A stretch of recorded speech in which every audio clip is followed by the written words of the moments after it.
Buenas. Hola. Vamos al Palacio de Congresos, por favor. ¿Al Palacio de Congresos? Si puede ir un poco rapidito. Sí, hoy vamos a tener algún problema porque está esto... Bueno, el tráfico... oiga, así no hay quien consiga nada, de verdad. Es que llevo un día... Ah, sí, ¿eh? ¿Pero por qué? ¿Te persigue un mamut o...? ¿Un mamut? Claro, la gente no se lo cree, pero cuando las personas están estresadas, en realidad da igual el motivo, ¿sabes? Y la gente se preocupa, venga, se tortura. Ya, pero ¿cómo es que la gente reacciona de distinta manera? No quiero decir, si el estímulo no importa. Sí. Todo el mundo tenía que reaccionar de la misma manera. Pero es verdad que no importa. O sea, puede ser un mamut que han descubierto de pronto, puede ser un desamor. Puede ser la congestión del tráfico, por ejemplo, que tenemos ahora, sí, ¿no? Unos reaccionan peor y otros mejor a esta pérdida de control. ¿Se puede hacer algo contra el estrés? Bueno, es una gran pregunta, ¿no? Depende de si usted cree que se puede hacer algo o usted cree que no se puede hacer nada, ¿no? Yo, hombre, espero que sí. Pues mira, es que en eso nosotros, los occidentales, somos más bien del grupo segundo, o sea, de la gente que cree que no se puede hacer nada. Bueno, hay un gran premio Nobel de la paz, además, que dijo: los hombres no son humanos. Fíjate. Y frente a eso está la gente como los budistas que milenariamente han creído siempre que se puede hacer algo, es decir, que se puede controlar, que se pueden gestionar las emociones propias y por lo tanto que se puede dominar el estrés. Total, que yo soy más bien occidental y usted es más budista. Vamos, yo lo que me cuesta escaparme del pensamiento occidental, pero admiro este sentimiento que han tenido los budistas de verlo antes que nosotros.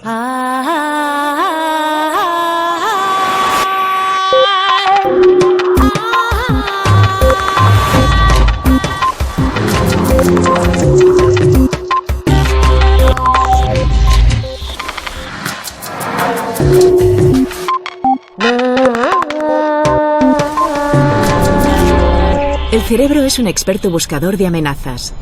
Sonia Lupián. ¿Sabríamos definir el estrés? Es una respuesta de nuestro organismo que muchos temen.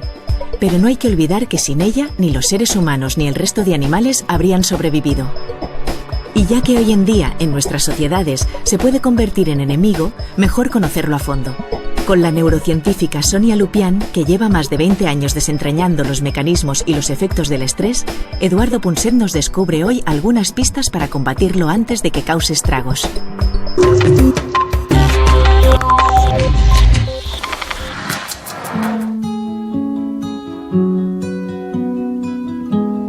Es curioso, pero una vez más nos encontramos en una situación en la que la gente en general tiende a creer que el estrés lo provoca el exceso de trabajo y la falta de tiempo. Y luego, cuando empezamos a escarbar lo que le pasa a la gente por dentro, descubrimos que esa no es la razón, que las razones del estrés son otras. Lo van a ver en redes esta noche.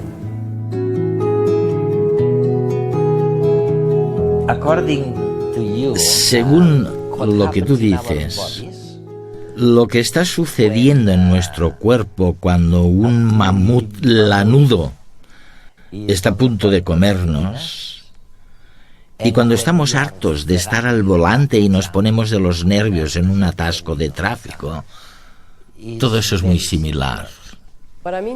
Lo que quiero decir es que el cerebro es un detector de amenazas, de información amenazante. Y cada vez que nuestro cerebro detecta algo que supone una amenaza, ya sea para nuestro tiempo o para nuestra vida, como en el caso del mamut, generará hormonas del estrés para aportarnos la energía necesaria. Ante exactamente los mismos motivos, algunas personas se estresan más que otras. Y no me resultaba fácil entenderlo hasta que tú explicaste el porqué. ¿Por qué? Creo que es un error colosal pensar que a todos nos estresan las mismas situaciones. Eso es totalmente imposible. Y lo sabemos porque hemos descubierto, tras 30 años de investigación científica, que hay 4 características de una situación que provocan estrés. Y no es necesario que estén presentes las 4. Cuantas más se cumplan, mayor será el estrés. Las 4 características de una situación de estrés son las siguientes. La primera es la novedad, lo que nos pasa tiene que ser nuevo. La segunda es la impredecibilidad, tiene que ser impredecible. La tercera es la sensación de que no controlamos en absoluto la situación. Y la cuarta es que debe representar una amenaza para nuestra personalidad. Por ejemplo, cuando alguien se cuestiona nuestra capacidad para realizar correctamente nuestro trabajo o algo así. Si eso sucede, lo que experimentaremos será una respuesta de estrés. No resulta sorprendente, pues, que en épocas de crisis las personas tiendan a sentirse más estresadas, ¿no? Es una situación nueva. Es impredecible. Sí. Controlar mucho menos. O sea que la gente debiera estar más estresada. Pero ¿cómo se lucha contra ese estrés? ¿Se puede evitar? Lo primero que hay que hacer es entenderlo. Tras 20 años investigando el estrés, no creo que la gente sepa lo que es. Todo el mundo cree saberlo, pero el caso es que no tienen ni idea de qué es. Una vez hice un sondeo entre 1000 personas. Les pedí que me dijeran qué era el estrés para ellos y la mayoría lo definió como presión por falta de tiempo. Según eso, nos estresamos cuando no tenemos tiempo para hacer todo lo que querríamos hacer en el periodo que nos hemos reservado para ello. Por culpa de esta definición, la mayoría me dijo que los niños y las personas mayores no padecen estrés. No se estresan. Es un error garrafal.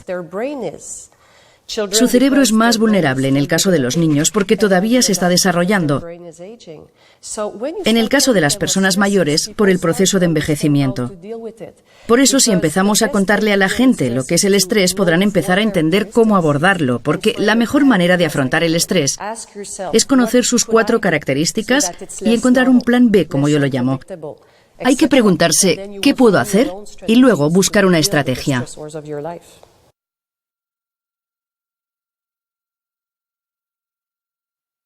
Es curioso. Nuestro cerebro ante una situación de estrés actúa como lo haría hace 20.000 años. Me explico. Bien te persiga, por ejemplo, un mamut, o bien estés esperando una llamada del jefe, tu cerebro reacciona de la misma forma. Hace saltar la alarma. Tú ya piensas que te van a despedir y decides huir o luchar. La parte racional del cerebro trata de convencerte de que no pasa nada, pero la parte más irracional ya se prepara para la pelea y dilata las pupilas para ver bien el peligro venir. El cerebro lleva sangre a los músculos que se tensan para la pelea. Aumenta la presión sanguínea y abre las venas y le dice al estómago y a los riñones que dejen de trabajar. Contrae los capilares de la piel, quiere minimizar la pérdida de sangre en caso de heridas. Tu cuerpo cambia. Estás pálido y aumenta tu temperatura. El cerebro ordena abrir las escotillas de las glándulas del sudor. Aumenta la sudoración y el corazón aumenta las palpitaciones. Los pulmones se ponen a dar oxígeno. Ya estás preparado para la lucha. Claro, si fuera necesario. Porque una cosa es que un mamut te persiguiera hace miles de años y otra que te montes una película por una simple llamada de teléfono. Bienvenido al estrés contemporáneo. Investigar sobre el estrés, ¿te ha enseñado algo sobre la felicidad o sobre por qué las personas tienden a ser infelices o cuándo podrían ser felices? Si estás estresado, tienes miedo, probablemente eso es la negación de la felicidad. Así que las personas estresadas son infelices. Pues no sé yo si estudiar el estrés durante 20 años me ha enseñado algo sobre la felicidad. Lo que sí sé, y de eso estoy segura, es que la felicidad no consiste en la ausencia de estrés. Una vez leí un libro cuyo título decía algo así como «Libérese del estrés para siempre». Pues bien, si te liberas completamente del estrés, estás muerto. Vamos, que en esta vida necesitas un poco de estrés. Cuando hablas con personas felices, verás que siempre se marcan pequeños retos que desean conseguir. Pero la diferencia es que conocen, por así decirlo, su resistencia al estrés y cuando el estrés es excesivo, frenan. ¿Y qué hay de los distintos tipos de estrés. Me refiero a que está el estrés absoluto, un tsunami o algo así, ante lo que no se puede hacer nada, absolutamente nada. Y luego está desafíos más relativos. ¿O siempre es lo mismo? No, ahora establecemos una diferencia entre factores estresantes absolutos y relativos. Un factor estresante absoluto supone una amenaza para tu supervivencia. El problema que tenemos ahora, si es que puede considerarse un problema, es que ya no hay muchos factores estresantes absolutos en nuestras vidas. Ya no hay mamuts. Sin embargo, la Organización Mundial de la Salud predice que en el año 2020 la depresión relacionada con el estrés crónico será la segunda causa de invalidez en el mundo. Y si ya no hay mamuts, ¿por qué pasa eso? Creemos que es porque ahora los factores estresantes son relativos, lo que significa que generamos una respuesta de estrés si estamos expuestos a situaciones nuevas, impredecibles, que no controlamos, etc. Y esas sí que abundan ahora. ¿Te has fijado alguna vez en los titulares de los periódicos? Está todo lleno de información amenazante. Así que hoy en día estamos rodeados de información que el cerebro puede procesar como si fuera la amenaza de un mamut. Y sufrimos respuestas de estrés todo el rato.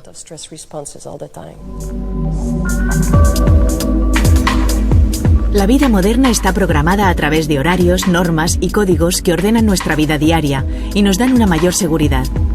Sin embargo, y a pesar de ello, en el siglo XXI sufrimos más que nunca de enfermedades relacionadas con los nervios, el estrés y los miedos injustificados. En los últimos 150 años, en las últimas 3 o 4 generaciones, ha sido cuando nos han impuesto o nos hemos impuesto el orden. Teniendo en cuenta los tiempos de la evolución, los tiempos biológicos, nuestro organismo no ha sido capaz todavía de adaptarse a ello. Y esto es lo que muchas veces genera este desajuste o genera estas reacciones desproporcionadas. Y hay un ejemplo claro, cuando tenemos una mesa que está ordenada o una mesa que está totalmente desordenada, con papeles, bolígrafos, lápices. Sobre esta mesa desordenada, un bolígrafo rojo no nos llama la atención, pero en cambio sobre la mesa que está perfectamente ordenada, si junto a los bolígrafos azules aparece uno que es de color rojo, esto nos llama la atención. En la vida actual más o menos sucede lo mismo. Cuando hay algo que sale del orden o cuando no podemos cumplir con este orden, entonces nos podemos preocupar, nos podemos poner ansiosos.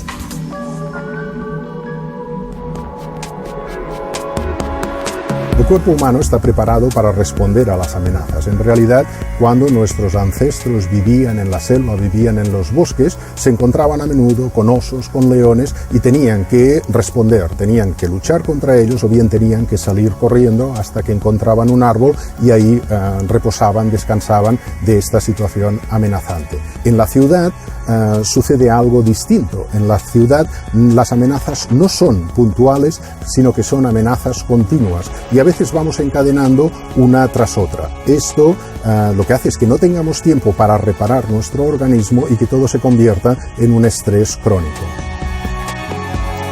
Vivimos como cuando en el ordenador tenemos muchas pestañas abiertas al mismo tiempo. Queremos hacerlo todo a la vez, no nos concentramos en nada en concreto y nos colapsamos. Es como si nuestro cerebro fuera un embudo, que tiene un tope, y cuando lo rebasamos sufrimos de estrés.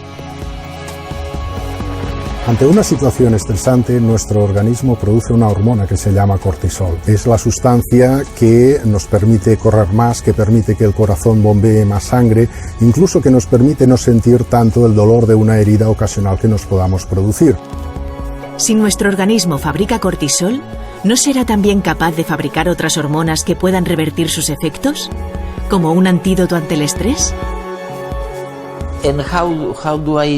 ¿Cómo puedo saber? ¿Cómo puedo saber si soy una víctima del estrés crónico? ¿Cómo sé que es crónico? Es la pregunta del $1.000.000. ¿Cómo saber cuándo es demasiado tarde? Nadie lo sabe. Yo siempre lo divido en 3 fases para que la gente pueda hacerse una idea de cómo funciona. La primera fase es cuando el estrés empieza a cronificarse.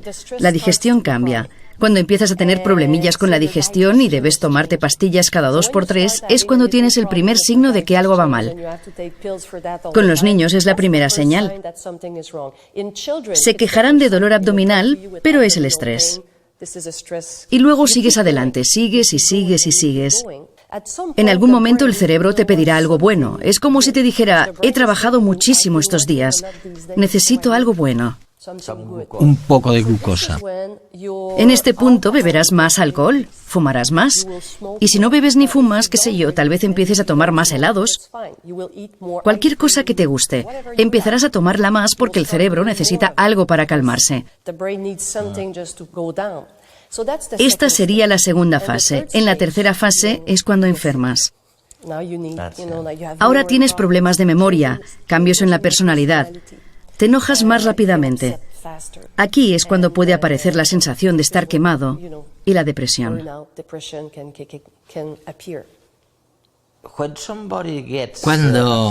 Cuando alguien se disgusta o altera muy a menudo, ¿qué significa? La explicación la encontramos en la investigación con animales. Creemos que sucede lo siguiente. Si se experimenta con una rata a la que se estresa de modo crónico con el mismo factor estresante en todo momento, la respuesta de estrés de la rata disminuirá, se habituará. Bajará.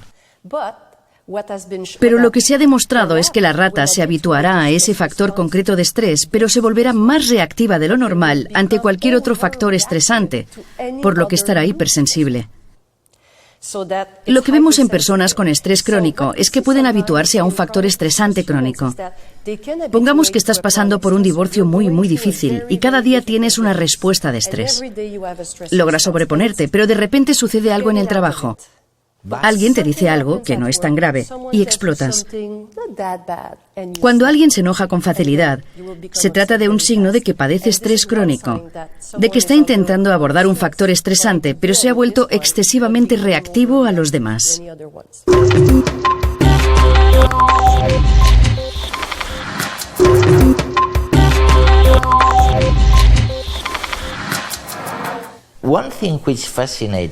Hay algo que me fascina en todo esto, Sonia, y es que afirmas, después de haber hablado tan mal sobre el estrés, dices, oye, necesitáis un poco de estrés, es necesario un poquito de estrés para mantener la memoria. ¿Qué quieres decir con esto? Y aquí hay que distinguir entre el estrés agudo y el estrés crónico. Hay que evitar el estrés crónico. Pero el estrés agudo es siempre muy bueno para la supervivencia, como he dicho antes. Y lo que hemos descubierto es que la relación entre la memoria y el estrés es una función con forma de U invertida. Un poquito de estrés aumenta la memoria. Un poco, ¿eh? Sí. Pero cuando es excesivo, entonces disminuye totalmente la memoria. La razón es que el estrés, las hormonas del estrés, te ponen en guardia. Se trata del subidón que busca la gente cuando está trabajando y quiere terminar un proyecto. Pero si es excesivo, en algún momento el cerebro empieza a confundir todo lo que hay que memorizar y por culpa del estrés, el rendimiento de la memoria disminuye. ¿Sería correcto decir que un poco de estrés tal vez agudice la memoria a corto plazo y, sin embargo, algo irá mal si intenta atender a diferentes cosas a la vez?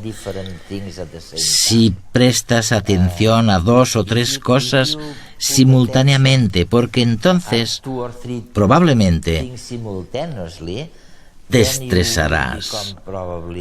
¿Es así? Existe la idea de que la multitarea es algo nuevo, pero al cerebro le encanta la multitarea. Si el cerebro solamente hiciera una cosa cada vez, seguiríamos persiguiendo mamuts. Lo que pasa es que cuando aparece el estrés, añade otra tarea que va por encima de todo lo que estás haciendo. ¿Y por qué? Como he dicho antes, el cerebro es un detector de amenazas y está ahí para ayudarte a detectar la información amenazante y hacer algo al respecto. Imagina que intentas hacer 2 o 3 cosas a la vez y que estás pasando por un divorcio muy complicado. ¿Qué crees que pensarás mientras estás aquí hablando conmigo? A la vez estarás preguntándote si podrás hacerlo, si podrás hacer eso y aquello con tu esposa. Es otra tarea que persiste en tu mente todo el rato. Se vuelve difícil de procesar y perjudica el resto de tareas. Y esto es lo que hace el estrés. Siempre que hay una información estresante, porque amenaza tu ego o tu supervivencia o lo que sea, el cerebro la procesa primero y todo lo demás se vuelve irrelevante. De la misma manera que nuestro organismo segrega cortisol cuando sentimos estrés, se ha descubierto que existen otras hormonas capaces de relajarnos y producir en nosotros una sensación de bienestar. Entre ellas destaca la oxitocina. Pero, ¿acaso podemos inducir su fabricación de forma voluntaria? ¿Cómo podemos hacerlo? Se producen situaciones placenteras muy diversas. Por ejemplo, un masaje, una conversación con otra persona, tener relaciones sexuales, etcétera, etcétera. Hay un experimento muy curioso. Se escogió a varias mujeres y se les pidió que se prepararan para hacer una exposición en público. Y a la mitad de estas mujeres se les pidió además que su pareja les hiciera un masaje en la zona cervical, un masaje relajante, y que hablara con ellas de manera tranquila. Pues bien, se observó que estas mujeres tenían unos niveles de oxitocina más elevados y en cambio unos niveles de cortisol mucho más bajos. La oxitocina no solo nos relaja, sino que también nos ayuda a aumentar nuestra confianza y a relacionarnos mejor con los que nos rodean, lo cual, a su vez, puede servirnos para reducir el estrés. En un experimento se hizo que un grupo de personas jugaran a un juego de riesgo. Algunos de ellos habían inhalado esta hormona por spray. Como consecuencia de ello, arriesgaron más en el juego. Es decir, que confiaron más en la buena fe del resto de contrincantes. A principios de la década de los 80, en la revista Science se publicó un artículo interesante. Unos médicos siguieron a unos pacientes durante su postoperatorio y observaron una cosa. Los pacientes que estaban en una de las habitaciones cuya ventana daba a una pared de ladrillos donde se veía el edificio de enfrente, se recuperaban más lentamente que otros pacientes que estaban en las habitaciones conjuntas desde donde se veía la copa de los árboles de un jardín que había enfrente del hospital. Parece ser que la risa también puede ayudarnos a reducir el estrés. De hecho, tenemos una tendencia natural a fijarnos en las caras sonrientes y su expresión se contagia con facilidad. Reír nos relaja la musculatura y nos permite estrechar lazos con los que nos rodean. En un experimento se demostró que 60 minutos diarios de comedia televisiva podían reducir los niveles de cortisol en los espectadores. Hacer ejercicio, sentir y pensar positivamente, ayudar a los demás, reír y acariciarnos. Más que una receta para salvarnos del estrés, parece una receta para un mundo mejor. Pero es que quizás vivir en la calma sea el primer paso para conseguirlo. From your research on stress, en tu investigación sobre el estrés, ¿has llegado a algunas conclusiones sobre si los distintos sexos se comportan de modo distinto? Lo que sabemos hasta ahora sobre el estrés es que si se somete a mujeres y hombres a estrés en el laboratorio, los hombres son 3 veces más reactivos. Producen más hormonas del estrés que las mujeres. Fíjate. Al principio, los científicos dijeron que por este motivo los hombres tenían más problemas cardiovasculares. Pero luego alguien apuntó que sí, pero que las mujeres también padecían más depresión, así que no tenía sentido. Y hay muchísimos estudios que intentan analizar qué puede provocarlo. Se han estudiado los efectos del apoyo social en la reactividad al estrés, porque la mejor protección contra el estrés es el apoyo social. Cuando te rodeas de personas con las que hablar, eso es muy bueno contra el estrés. No obstante, se ha demostrado que si les pides a los hombres que traigan a sus parejas para que les brinden apoyo antes de verse sometidos a estrés, y les pides a las mujeres que también lo hagan y luego las sometes a estrés, sucede lo contrario. ¿Lo contrario? Sí, resulta que los hombres sufren menos estrés cuando tienen a sus parejas consigo, pero las mujeres se estresan más. No me preguntes por qué. A mí no me extraña. No se sabe por qué. Primero dijimos que era una diferencia entre sexos porque se trataba de hombres y mujeres. Y entonces se rehizo el estudio y se les pidió a los hombres que trajeran a su mejor amigo, un hombre, para que les diera apoyo social antes de ser sometidos a estrés. Las mujeres debían traer a una amiga. Entonces, tras someter a ambos grupos a estrés, La cosa volvió al principio. Ahora eran los hombres los que estaban más estresados. ¿Qué nos dice esto? Nos dice que los hombres y las mujeres no se benefician de las mismas personas en momentos de estrés. A los hombres les va muy bien estar con su pareja, mientras que a las mujeres parece que les va muy bien estar con sus amigas. ¿Será porque en la prehistoria los hombres perseguían mamuts mientras las mujeres recolectaban frutas? No lo sabemos, pero se trata de algo que va quedando bastante claro. No nos beneficiamos de las mismas personas. Una vez que lo sabes, puedes hacer algo al respecto. Sabes, mientras te escuchaba, pensaba que a la gente le va muy bien que le digan un centenar de veces si es necesario, que el cerebro no está ahí para buscar la verdad, sino que está ahí para protegernos. Para sobrevivir.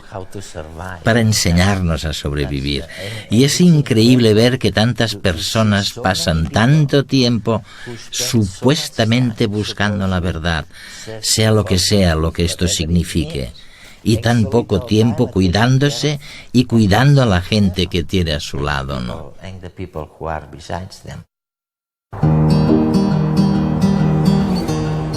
Al cerebro le da absolutamente igual.